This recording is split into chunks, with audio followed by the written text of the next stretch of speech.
రేపు మంగళవారము, అష్టమి తిథి కూడా. రేపు కేవలం ఒక్క నిమ్మకాయతో ఈ చిన్న పరిహారాన్ని పాటించండి. కానీ ఈ పరిహారం రాత్రి సమయాల్లో మాత్రమే చేసుకోవాలి. అంటే రాత్రి 8 దాటిన తర్వాత 12 లోపు ఎప్పుడైనా సరే ఈ పరిహారాన్ని చేసుకోవచ్చు. ఈ పరిహారం చేసుకోవడం వల్ల లక్ష్మీదేవి మీ ఇంట్లోకి అడుగు పెడుతుంది. మీ ఇంట్లో జ్యేష్ఠాదేవి ఉంటే తక్షణం వెళ్ళిపోవడం ఖాయం. ఎందుకంటే రేపు అష్టమి తిథి అధిక శ్రావణ మాసంలో వచ్చింది.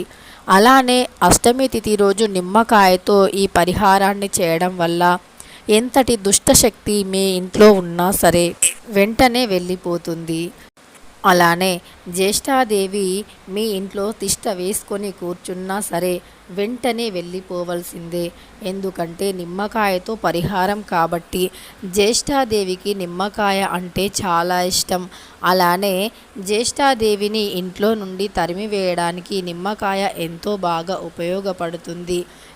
ఇంట్లో నుండి జ్యేష్ఠాదేవి వెళ్ళిపోయి లక్ష్మీదేవి ఇంట్లోకి రావడానికి రేపు ఎంతో అద్భుతమైనటువంటి రోజు.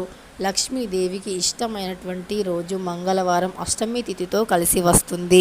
అందుకే ఈ పరిహారాన్ని ఎవరైతే పాటిస్తారో అలాంటి వారి ఇంట్లో మన కంటికి కనిపించని చెడు దుష్టశక్తుల ప్రభావం, చెడు గాలి, నెగిటివ్ ఎనర్జీ, నకారాత్మక శక్తి, నరదృష్టి వంటి దిష్టి దోషాలు, అలానే చెడు గాలులు కూడా ఖచ్చితంగా తొలగిపోయి లక్ష్మీదేవి తక్షణం మీ ఇంట్లో అడుగు పెడుతుంది. లక్ష్మీదేవికి మంగళవారం అంటే చాలా ఇష్టం. అలానే జ్యేష్ఠాదేవి ఉన్న ఇంట్లో లక్ష్మీదేవి ఒక్క క్షణం కూడా ఉండదు. ఎప్పుడైనా లక్ష్మీదేవి జ్యేష్ఠాదేవి ఇద్దరు ఒకే చోటు నిలవలేరు. కాబట్టి ముందుగా మన ఇంట్లో ఉన్న జ్యేష్ఠాదేవిని బయటికి పంపిస్తే లక్ష్మీదేవి మరుక్షణం మన ఇంట్లో తిష్ట వేసుకొని కూర్చుంటుంది. రేపు మంగళవారం రోజు నిమ్మకాయతో ఏ పరిహారం చెయ్యాలో తెలుసుకోబోయే ముందు మన ఛానల్ని కొత్తగా చూస్తున్న వారు వెంటనే సబ్స్క్రైబ్ చేసుకొని పక్కనే ఉన్న బెల్ ఐకాన్ని నొక్కి ఆల్ ట్యాబ్ అని నొక్కండి. అయితే వీడియోలోకి వెళ్ళిపోతే నిమ్మకాయ అనేది చాలా శక్తివంతమైనటువంటిది.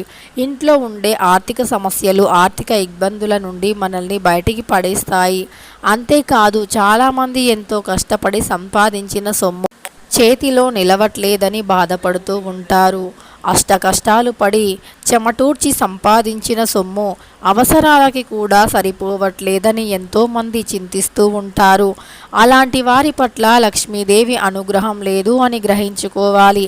అమ్మవారి అనుగ్రహం కోసం ఖచ్చితంగా ఈ పరిహారాన్ని చెయ్యాలి. మనస్సులో మంచి భక్తి, నిర్మలమైన మనస్సు, శ్రద్ధ ఉంటే చాలు.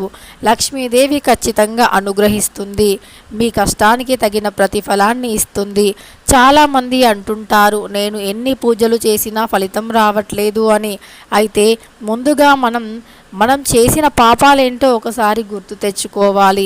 మన వల్ల కానీ, మన మాటల వల్ల కానీ, మన చేతల వల్ల కానీ ఇతరులు ఏ రకంగానూ కూడా కష్టపడకుండా, బాధపడకుండా ఉండాలి. అలాంటి ఇంట్లో లక్ష్మీదేవి తిష్ట వేసుకొని కూర్చుంటుంది. అలాంటి వారికి ఫలితం లేటుగా రావచ్చు, కానీ ఆ ఫలితం చాలా గొప్పగా కూడా ఉంటుంది. అంతేకాదు చాలామంది నేను ఏ పాపం చెయ్యలేదు, చాలా నీతిగా నిజాయితీగా ఉంటాను, చాలా రకాల పూజలు చేస్తాను, అయినా నాకు కష్టాలు తప్పట్లేదు, ఆర్థికంగా ఇబ్బందులు తప్పట్లేదు, చాలా కష్టపడి సంపాదించిన ఆ సొమ్ము అవసరాలకి కూడా సరిపోవట్లేదు అని అనుకుంటూ ఉంటారు. అలాంటి వారు గత జన్మలో చేసుకున్న పాప కర్మాలను బట్టి ఈ జన్మలో కొన్ని శిక్షలను అనుభవిస్తూ ఉంటారు. కాబట్టి అలాంటి వారి పాపాలు కూడా తొలగిపోవాలి అంటే ఈ జన్మలో దానం, ధర్మం, మంచి మార్గంలో నడుస్తూ ఉండాలి. దాన ధర్మాలు చేస్తే మీ పాపాల నుండి విముక్తి పొందవచ్చు. మీరు ఇతరులని ఏ కారణంగానైనా సరే బాధ పెట్టకుండా ఉండాలి.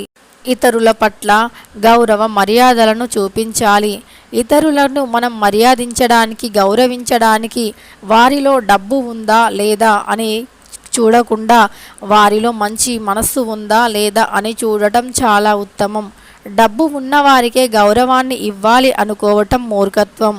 డబ్బు ఉన్నా లేకపోయినా మనిషి మనిషే, మానవత్వం మానవత్వమే. మనసు అందరికీ ఒకే విధంగా ఉంటుంది. మనుషులలో రూపురేఖలు వేరు కావచ్చు, కానీ మనస్సు మాత్రం ఒకటే.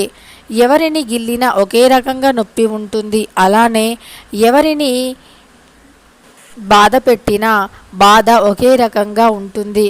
కాబట్టి పేద గొప్ప అనే తేడా లేకుండా గౌరవ మర్యాదలు అనేవి అందరికీ ఒకే విధంగా ఇచ్చిపుచ్చుకోవటం చాలా ఉత్తమం. అలాంటి వారి పట్ల లక్ష్మీదేవి ఎప్పటికీ కూడా ఆగ్రహం చూపదు. అమ్మవారి కటాక్షంతో వారికి సిరి సంపదలను కలిగే విధంగా చూస్తుంది. అయితే రేపు అష్టమి తిథి మంగళవారం రోజు ఏ రకంగా పరిహారం చేస్తే మనం తెలిసి తెలియక చేసిన తప్పులు అలానే జాతక దోషాలు నెగిటివ్ ఎనర్జీ నుండి విముక్తి పొందవచ్చో ఇప్పుడు తెలుసుకుందాం. ఇది పూర్వకాలం నుండి వస్తున్న పరిహారం. ఈ పరిహారాన్ని ఆచరించి ఎంతోమంది మంచి ఫలితాన్ని పొందినట్టు శాస్త్రాలు చెబుతున్నాయి. పరిహార శాస్త్రంలో ఉప్పుకి చాలా మంచి ప్రాముఖ్యత ఉంది.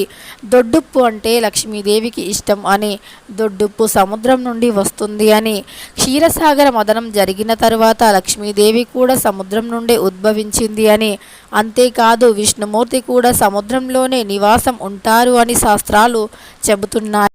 కాబట్టి దొడ్డు ఉప్పుకి అంతటి ప్రాముఖ్యత. ఇది శాస్త్రపరంగానే కాకుండా సైన్స్ పరంగా కూడా ఎంతో మేలుని చేస్తుంది అని సైన్స్ కూడా నిరూపించింది.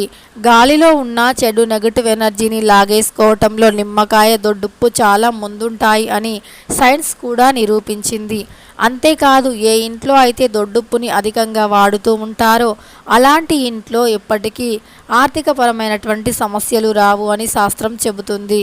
అయితే రేపు మంగళవారం అష్టమి తిథి రోజు రాత్రి 8 దాటిన తరువాత 12 లోపు ఎప్పుడైనా ఈ పరిహారాన్ని చేయవచ్చు. ముందుగా ఒక గాజు పాత్రను కానీ లేదా మట్టి పాత్రను కానీ తీసుకోండి. ఆ పాత్రలో నిండుగా దొడ్డుప్పుని నింపండి. ఆ తరువాత నిమ్మకాయలని తీసుకొని అందులో పెట్టండి. ఆ నిమ్మకాయకు పసుపుతో 4 బొట్లను పెట్టండి. అలా పెట్టాక ఆ పసుపు బొట్ల పైన కుంకుమ బొట్లను కూడా పెట్టండి. అలా పెట్టి ఆ బౌల్ని తీసుకొని మీ ఇంటి ముందు నిలబడండి. అంటే మీ ఇంటి సింహద్వారం ముందు నిలబడి సవ్య దిశలో 3 సార్లు, అపసవ్య దిశలో 3 సార్లు తిప్పండి. అంటే ఇంటికి దిష్టిని తీస్తాం కదా, ఆ విధంగా తిప్పండి. తరువాత ఆ బౌల్లో ఉన్న ఉప్పు నిమ్మకాయను తీసుకొని ఒక కవర్లో వేయండి. అలా వేసి ఆ కవర్ని తీసుకొని వెళ్ళి ఎవరు చూడని ఒక ప్రదేశానికి వెళ్ళండి.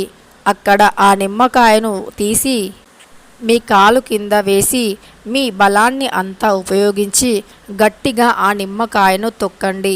అలా తొక్కినప్పుడు నిమ్మకాయలో నుండి రసం బయటికి రావాలి. అప్పుడు మీ కష్టాలన్నీ ఖచ్చితంగా తీరిపోతాయి. ఈ కష్టాల నుండి ఖచ్చితంగా బయటపడగలుగుతారు. జ్యేష్ఠాదేవి మీ ఇంట్లో నుండి వెళ్ళిపోయి లక్ష్మీదేవి మీ ఇంట్లో తిష్ట వేసుకొని కూర్చుంటుంది. రేపు అష్టమి తిథి మంగళవారం చాలా అద్భుతమైనటువంటి రోజు. ఈ పరిహారాన్ని రాత్రి సమయాల్లో మాత్రమే చేయండి. అయితే ఈ వీడియో మీకు నచ్చితే ఒక లైక్ చేయడం మాత్రం అస్సలు మర్చిపోవద్దు.